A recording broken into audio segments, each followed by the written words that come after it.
اللہ تبارک و تعالی اس دنیا کے اندر بہت سارے لوگوں کو منصب اور مقام عطا فرماتا ہے۔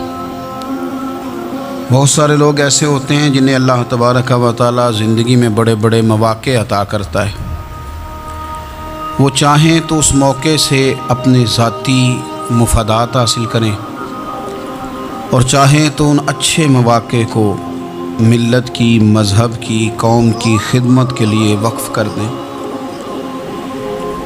کچھ لوگ ایسے ہوتے ہیں کہ جو کسی مقصد کے حصول کی طرف سفر تو کر رہے ہوتے ہیں، لیکن اس کے پیچھے زیادہ تر ان کے ذاتی مفادات کار فرما ہوتے ہیں اور وہ اپنے دنیاوی مقاصد کے لیے، اپنے اور اپنے خاندان کے دنیاوی فوائد کے لیے کوشش کر رہے ہوتے ہیں۔ ایسے لوگ بھی محدود رہ جاتے ہیں، ان کی سوچ بھی محدود رہ جاتی ہے اور کئی دفعہ کچھ تھوڑی دیر کے لیے ان کے نام ابھرتے ہیں اور پھر ہمیشہ کے لیے دب جاتے ہیں۔ کچھ لوگ ایسے ہوتے ہیں جو زندگی کے اندر اللہ کے لیے، اللہ تعالیٰ کی رضا کے لیے، رسول پاک صلی اللہ تعالیٰ علیہ وسلم کی خوشنودی حاصل کرنے کے لیے، دین کی، ملت کی، ملک کی سربلندی کے لیے آگے آنا چاہتے ہیں۔ میرا رب کریم قرآن مجید سورہ حج میں ارشاد فرماتا ہے کہ الذین ان مکناہم فی الارض، کچھ لوگ ایسے ہیں کہ اگر ہم انہیں زمین میں اقتدار دیں، زمین میں اگر ہم انہیں قابو دیں تو وہ کیا کریں گے؟ اقاموا الصلاۃ و آتوا الزکوٰۃ، وہ نماز قائم کریں گے، زکوٰۃ ادا کریں گے، وامروا بالمعروف، نیکی کا حکم دیں گے، ونہوا عن المنکر، اور لوگوں کو بری باتوں سے منع کریں گے۔ وہ دینی، فکری، اصلاحی انقلاب برپا کر دیں گے، نماز کو عام کریں گے، زکوٰۃ کو عام کریں گے، بھلائی کا حکم دیں گے اور برائی سے منع کریں گے۔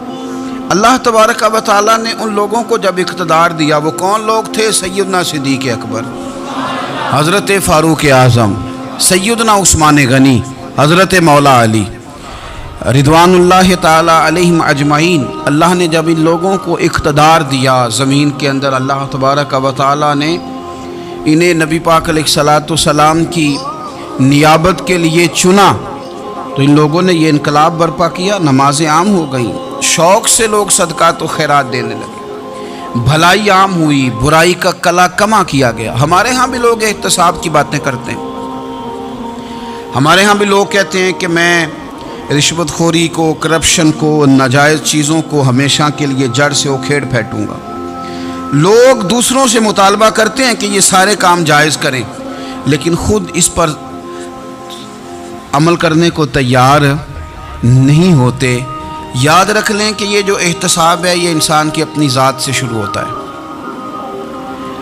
آپ جب نظام احتساب دنیا کے اندر مستحکم کرنا چاہتے ہیں تو اس میں پھر آپ کو اپنی ذات کو سامنے پیش کرنا پڑے گا۔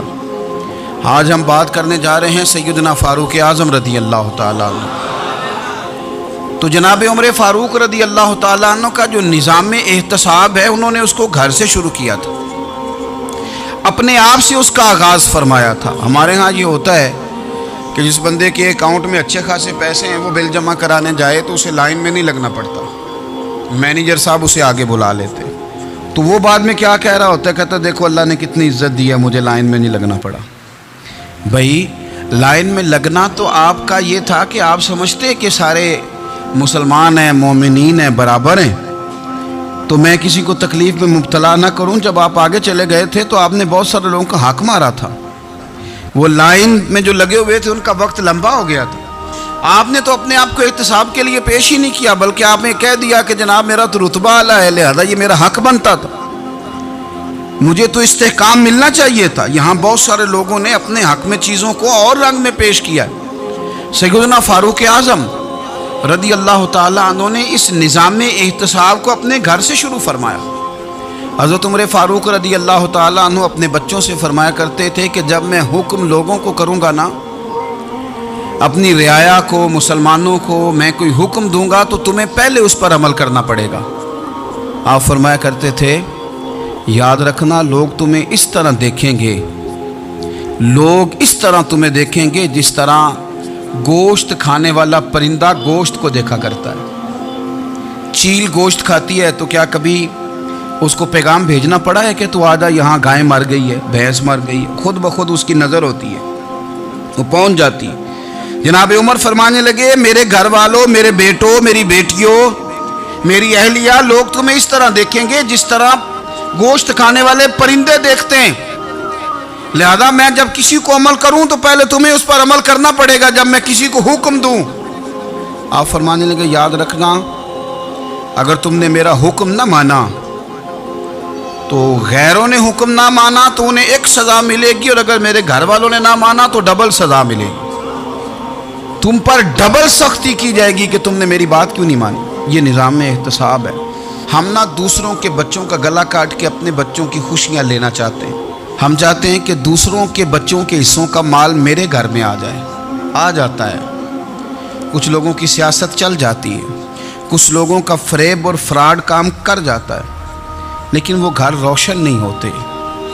ان گھروں میں پیسہ ہوتا ہے پر قرار رخصت ہو جاتا ہے، ان گھروں میں آسانیاں اور وسعتیں تو آ جاتی ہیں لیکن ایک دوسرے کا احترام ختم ہو جاتا ہے۔ سیدنا فاروق اعظم رضی اللہ تعالیٰ عنہ کا یہ طریقہ تھا کہ وہ اپنے بچوں پر سختی کرتے۔ آپ ہمارے ملک میں یہ نظام ہے، موجودہ حکمران ہو یا ان سے پچھلے، بچے سب کے ملک سے باہر رہتے ہیں، یہاں رہتے ہیں تو محلات میں، باہر جاتے ہیں تو بڑی بڑی آسائشوں میں۔ ان کے بچوں کے لیے قانون بھی الگ سے ہیں، قاعدے بھی الگ سے ہیں، اور ہمارے ملک کے اندر تو ایک باقاعدہ پروٹوکول کا سسٹم ہے، اس سسٹم سے گزر کر بڑے بڑے لوگ چلنا پسند کرتے ہیں۔ ہمارے زمانے میں بھی کچھ چیزیں سرکاری ہوتی ہیں خالص، لیکن عجیب نظام ہے نا، ہر چیز کا کرایہ بڑھ جاتا ہے، سرکاری دکان کا نہیں بڑھتا۔ باقی دکانیں 5-6 سال کے لیے ملتی ہیں، سرکاری دکان پہ آپ قبضہ کرنا چاہیں تو پورے 100 سال کے لیے مل جاتی ہے، چونکہ یہ عام عوام کی پراپرٹی ہے تو اس کے ساتھ جو مرضی کو سلوک کرے۔ ایک سرکاری چراگاہ تھی جس کے اندر جانور چرا کرتے تھے، ہمارے ہاں بھی پنجاب میں کچھ جگہ ہوتی ہیں تو ہم لوگ کہتے ہیں شام لاٹ ہے۔ سرکاری چراگاہ میں جانور چرا کرتے تھے۔ حضرت عمر فاروق رضی اللہ تعالیٰ عنہ کے صاحبزادے سیدنا عبداللہ ابن عمر رضی اللہ تعالیٰ عنہ نے بھی ایک اونٹ خرید لیا، تو سب لوگوں کے جانور سرکاری چراگاہ میں چرتے تھے، آپ نے بھی اپنا جانور وہاں چرنے کے لیے، کھانے پینے کے لیے چھوڑ دیا۔ وہ جب اونٹ آیا تو پتلا تھا، کچھ دنوں کے بعد وہ فربا ہو گیا، طاقتور ہو گیا، موٹا تازہ ہو گیا۔ حضرت سیدنا عبداللہ ابن عمر رضی اللہ تعالیٰ عنہ نے بیچا تو وہ ڈبل قیمت سے بھی زیادہ کا بکا، کیونکہ پہلے دبلا پتلا تھا، اب موٹا تازہ فربا ہو گیا۔ حضرت سیدنا فاروق اعظم رضی اللہ تعالیٰ عنہ کو پتہ چلا تو بلایا، فرمایا پتر اونٹ بیچ دیا ہے؟ ابا جی بیچ دیا ہے۔ فرمایا کتنے کا خریدا تھا؟ اتنے کا۔ بیچا کتنے کا؟ ڈبل قیمت بتائی۔ فرمایا اس طرح کر کے اصل رکھ لے اور جو اوپر ملی ہے مجھے دے دے۔ حضور آپ نے کیا کرنی ہے؟ فرمایا میں سرکاری خزانے میں جمع کروں گا۔ حضور کیوں؟ فرمایا اس لیے کہ تیرا اونٹ سرکاری جگہ پہ چرا کرتا تھا، وہ گھاس سرکاری جگہ سے کھاتا تھا۔ حضور سب کے کھاتے۔ حضرت عبداللہ ابن عمر کہنے لگے سب کے کھاتے ہیں۔ آپ فرمانے لگے تو سب میں شامل نہیں ہے، تو امیر المومنین کا بیٹا ہے، تجھے میں یہ حق نہیں دے سکتا، تیرے اوپر تھوڑی سختی زیادہ کی جائے گی، تجھے یہ حق نہیں ملے گا۔ تو اپنے اونٹ کو چونکہ سرکاری چراگاہ میں چرایا کرتا تھا، لہذا تجھے وہ جو اصل رقم یہاں جمع کرانی پڑے گی۔ ہمارے تو بچے پہلی بات تو یہ ہے کہ بات ہی نہیں سنتے۔ یہ سب کے بچوں کی بات کر رہا ہوں، وہ ٹیچر کے بچے ہوں، سیٹھ کے بچے ہوں، پیر کے بچے ہوں، امام صاحب کے بچے ہوں، کسی کے بچے ہوں، پہلے تو سنتے نہیں۔ اور اللہ خیر کرے اگر آپ کوئی سنانا چاہیں تو فوری طور پر وہ ہوم منسٹری کے پاس پہنچ جاتے ہیں، ان کی اماں ان کی وکیل بن جاتی، آپ کہہ ہی کچھ نہیں سکتے، حالات رخ بدل جاتے۔ اس کا نقصان یہ ہوتا ہے کہ ان کو تراشا نہیں جا سکتا، ان کو ہیرے نہیں بنایا جا سکتا، ان کے اوپر کچھ ایسی میل کچیل چڑھ جاتی ہے جو بڑی عجیب و غریب ہوتی۔ اور کچھ لوگ ایسے ہوتے ہیں جو خرابی کرنے میں بھی اپنا کردار ادا کرتے ہیں، خرابی کرنے میں، اور بڑے لوگوں سے منسلک ہونے کے لیے لوگ رستے تلاش کرتے ہیں، رستے۔ میں چونکہ چیزوں کا مطالعہ کرنے کا بڑا شوقین ہوں، تو میری والدہ داخل تھیں کئی سال پہلے ہسپتال میں، تو مجھے اس ہسپتال میں کچھ دن رہنا پڑا۔ ایک پرائیویٹ ہاسپٹل تھا، تو اس میں انہوں نے جگہ جگہ لکھ کے لگایا تھا ملازمین کو بخشیش نہ دیں۔ ہم ان کو بڑی اچھی معقول تنخواہ دیتے ہیں, سیلری بڑی عمدہ ہے, تو لوگ بخشیش نہ دیں. میں نے جو مینجمنٹ کے لوگ تھے ہاسپٹل کی, ان میں سے ایک سے میں نے کہا کہ اگر کوئی بندہ اپنی خوشی سے دینا چاہے تو آپ نے بڑا موٹا لکھ کے لگایا برائے مہربانی ان کو بخشیش نہ دیں. اس نے بڑی قیمت, سادہ آدمی تھا پر میری بڑی اس نے مجھے بات بتائی, مجھے نفع ہوا. کہنے لگے مولوی صاحب, جب کچھ امیر لوگ ہسپتال میں مریض لے کے آتے ہیں تو وہ صفائی والے کو پہلے ہی 500 روپیہ دکھا لیتے ہیں آتے ہی, پھر وہ جیسے آواز دیتے ہیں صفائی والے فٹافٹ اندر آتے ہیں, ان کا کمرہ صاف کرتے ہیں. تو سارے تو بیچارے اتنے مالدار نہیں ہوتے کہ آتے ہی پہلے کام والے کو 500 دیں. پھر نقصان کیا ہوتا ہے کہ یہ جن کی ذمہ داری ہے بہت ساری ڈیوٹیاں کرنے کی, یہ ڈیوٹی نہیں کرتے. یہ پلٹ کے ان کے طرف دیکھتے ہیں جن کے گھر سے سالن صحیح آتا ہے, ادھر ان کی توجہ زیادہ ہو جاتی ہے, جو نوٹ ان کو زیادہ دکھاتے ہیں, جو پھل لے کے آتے ہیں تو آدھا ان کو دیتے ہیں. تو ہم یہ کہتے ہیں یہ کام ہی نہ کرو, یہ اپنی تنخواہ پہ کام کریں تاکہ ہر آنے والے کا درد سمجھیں, ہر ایک کو یکساں یہ سروسز فراہم کریں. تو ہم یہ کام کرتے ہیں. ہم ایم پی اے کے اور کسی سے ہمارا تعلق نہ بنے تو ہم جناب اس کے ڈرائیور سے ہی تعلق بنا لیتے ہیں. ہم وہ جو آپریٹ کرنے والا ہوتا ہے ٹیلی فون, اسی سے بڑا تعلق بناتے ہیں, اس کو مٹھائی کا ڈبہ جلدی پہنچا دیتے ہیں. تو اسی طرح سے بڑے لوگوں کی اولادوں کو بگاڑا جاتا ہے. حضرت عاصم بن عمر رضی اللہ تعالیٰ عنہ, یہ سیدنا فاروق اعظم کے بیٹے تھے. مصر گئے تو لوگوں کو پتہ چلا حضرت عمر کے بیٹے آئے. لوگوں نے تحفے دیے, بڑی بڑی چیزیں آپ کو دی. حضرت عمر کا بیٹا آیا, بڑے گفٹ دیے. تو صاحبزادے واپس آئے تو ان کے پاس بڑے تحائف تھے. سیدنا عمر فاروق رضی اللہ تعالیٰ عنہ نے دیکھا تو فرمایا ادھر لانا تحفے. کہا ابا جی لوگوں نے مجھے دیے ہیں. فرمایا تو نے کیوں بتایا تھا کہ میں امیر المومنین کا بیٹا ہوں؟ کہا حضور ان کو ویسے ہی پتہ چل گیا. فرمانے لگے پتر یہ تحفے تمہیں اس لیے ملے ہیں کہ تم امیر کے بیٹے ہو, یہ تحفے تمہارا حق نہیں, چونکہ تمہیں اس کرسی کی وجہ سے ملے ہیں اور یہ کرسی مسلمانوں کی ہے, لہذا یہ حق بھی مسلمانوں کا ہی ہے. یہ لا سارے مال غنیمت میں جمع کیے جائیں گے. آپ اپنے گھر سے جب احتساب شروع کرتے ہیں, اپنے گھر سے, اور یہ یاد رکھیں یہ جو لوگ آتے ہیں آپ کے بچوں کو نوازنے کے لیے, یہ انہیں خراب کرتے ہیں, بگاڑ پیدا کرتے ہیں, یہ عجیب و غریب سی چیزوں میں مبتلا کر دیتے ہیں. بچوں کا نقصان ہوتا ہے کل کلام. پھر جو شاپر اچھا لے کے آئے پیر صاحب کے بچے ذرا اس سے پیار سے ملتے ہیں, نقصان ہو جاتا ہے. یہ دستے نگر ہو جاتے ہیں, یہ لوگوں کی طرف جیتے ہیں, دوسروں پہ ڈیپینڈ کرنے لگتے ہیں. حضرت ابو موسیٰ اشعری رضی اللہ تعالیٰ عنہ نے پہلے تو ایک قلین بڑا سونا تھا, تو آپ نے حضرت عمر کے گھر بھیج دیا کہ چلو ان کے گھر میں ان کی اہلیہ بچھا لیں گی. کہیں سے تحفہ آیا. پھر وہ جس کمرے میں مال غنیمت اور خزانہ رکھا جاتا تھا اس کی صفائی کر رہے تھے تو ایک دینار مل گیا. تو وہ دینار بچے سارے جا رہے تھے تو ان میں سے حضرت عمر کے ایک بیٹے کو چھوٹے کو بلایا اور بلا کے کہا پتر یہ دینار لے لو. حضرت عمر نے دیکھا کہ بیٹے کے ہاتھ میں دینار بھی ہے اور گھر میں قالین بھی ہے. ایک موقع پہ وہ قالین گیا, ایک موقع پر بچے کو ایک دینار دیا. تو حضرت عمر اپنی اہلیہ سے پوچھنے لگے یہ کہاں سے آیا قالین؟ کہا جناب ابو موسیٰ اشعری رضی اللہ تعالیٰ عنہ نے بھیجا ہے. بیٹے سے پوچھا دینار کہاں سے آیا؟ کہا مجھے انہوں نے ہی دیا ہے. آپ نے وہ دینار بھی لیا اور قالین بھی لیا اور اس کو لپیٹا اور جناب ابو موسیٰ اشعری کو بلایا اور اتنے سخت ناراض تھے. فرمانے لگے ابو موسیٰ اشعری سے کہنا میرے پاس پیدل آئے, گھوڑے پہ نہ آئے. اور جب آئے حضرت ابو موسیٰ اشعری تو جناب عمر اتنے ناراض ہوئے کہ وہ قالین لپیٹ کے تو ان کے سر پہ مار دیا. فرمانے لگے پکڑو اپنا دینار, تمہیں پورے مدینے میں میرے بیٹے کے علاوہ کوئی اور نہیں ملے تھا جسے تم خراب کر سکو, میرا پتر ہی ملا تھا بگاڑنے کے. کس نے اجازت دی تم میرے بیٹے کو دینار دو؟ کیوں لائے تم میرے گھر میں قالین؟ حضرت عمر فاروق رضی اللہ تعالیٰ عنہ فرمانے لگے میں زمین پہ سونے کا عادی ہوں, زمین چٹیل بھی ہو تو رب کا بندہ بن کے سوتا ہوں تو اللہ مجھے آرام اور سکون کی نیند عطا فرما دیتا ہے. مجھے تمہارے مخملوں کی اور قالینوں کی ضرورت نہیں ہے. احتساب یہاں سے شروع ہوتا ہے بھائی.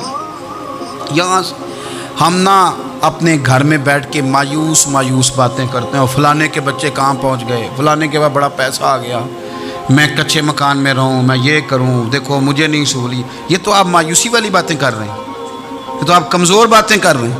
یہ تو اس طرح کی باتیں تو ہارے ہوئے لوگ کرتے ہیں. اس طرح کا لب و لہجہ تو ان لوگوں کا ہوتا ہے جو احساس کمتری کا شکار ہوتے ہیں. یہ آپ نے کس طرح کا لب و لہجہ، اور اپنے بچوں کو آپ بھکاری بنا رہے ہیں تاکہ دوسروں کو دیکھیں تو مایوس ہو جائیں. اٹھ باندھ کمر کیوں ڈرتا ہے، پھر دیکھو خدا کیا کرتا ہے.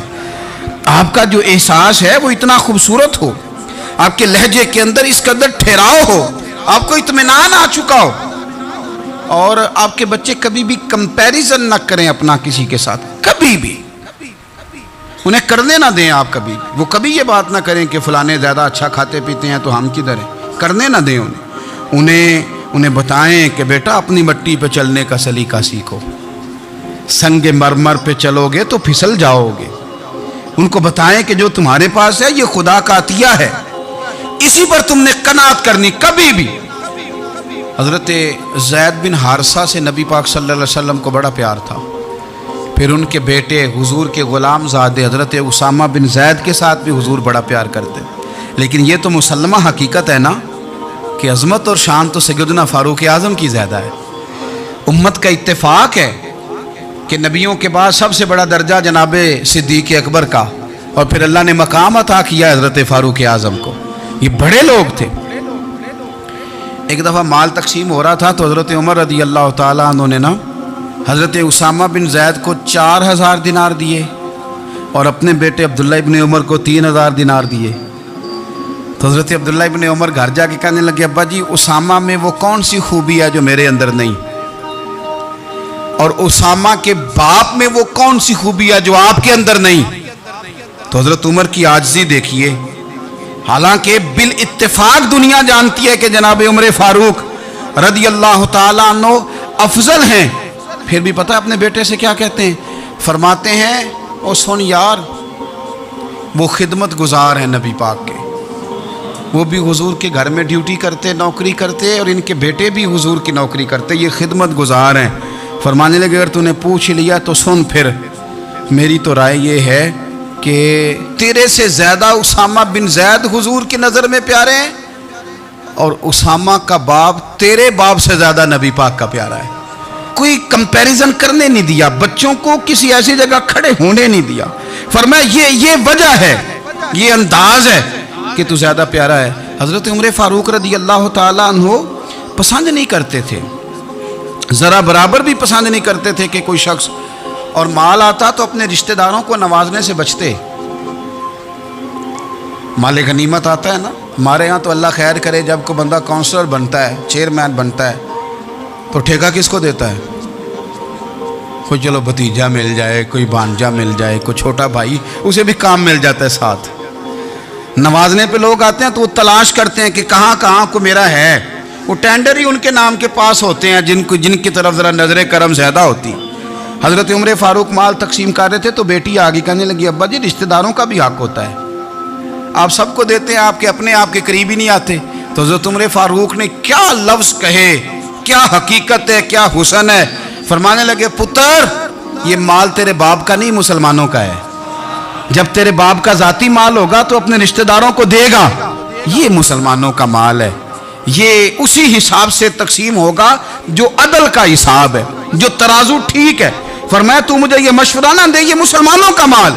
یہاں سے نظام احتساب شروع ہوتا ہے، یہاں سے انسان آگے بڑھتا ہے، اور پھر کوئی تکلف نہیں کسی پر. حضرت عمر کا کوئی چھوٹا ہے یا بڑا ہے. حضرت ابو سفیان رضی اللہ تعالیٰ عنہ سردار رہ چکے ہیں مکے کے، بڑے آدمی، لیکن نظام احتساب میں کوئی چھوٹا بڑا نہیں ہوتا. حضرت عمر فاروق مکہ مکرمہ گئے تو لوگوں نے کہا حضور جناب ابو سفیان نے نا گلی میں پتھر رکھے اور بہت سارے لوگوں کو رستوں میں تکلیف ہو رہی ہے. تو حضرت ابو سفیان رضی اللہ تعالیٰ عنہ سے بھی لوگ کہہ دیتے تو وہ بھی اٹھا دیتے، لیکن لوگوں نے چونکہ وہ سردار تھے، بڑے تھے، تو لوگوں نے ان سے کہا نہیں. حضرت عمر جب آئے تو کہا تو جناب عمر نے پرواہ نہیں کی، خود آئے جناب ابو سفیان سے کہا یہ پتھر آپ نے رکھے؟ کہا حضور ہاں. فرمایا یہ بھی اٹھائیے، یہ بھی اٹھائیے، یہ بھی اٹھائیے. جب وہ اٹھا رہے تھے تو حضرت عمر کہہ رہے تھے شکر نہیں اللہ کا کہ عمر کہہ رہے ہیں اور ابو سفیان مانتے جا رہے ہیں.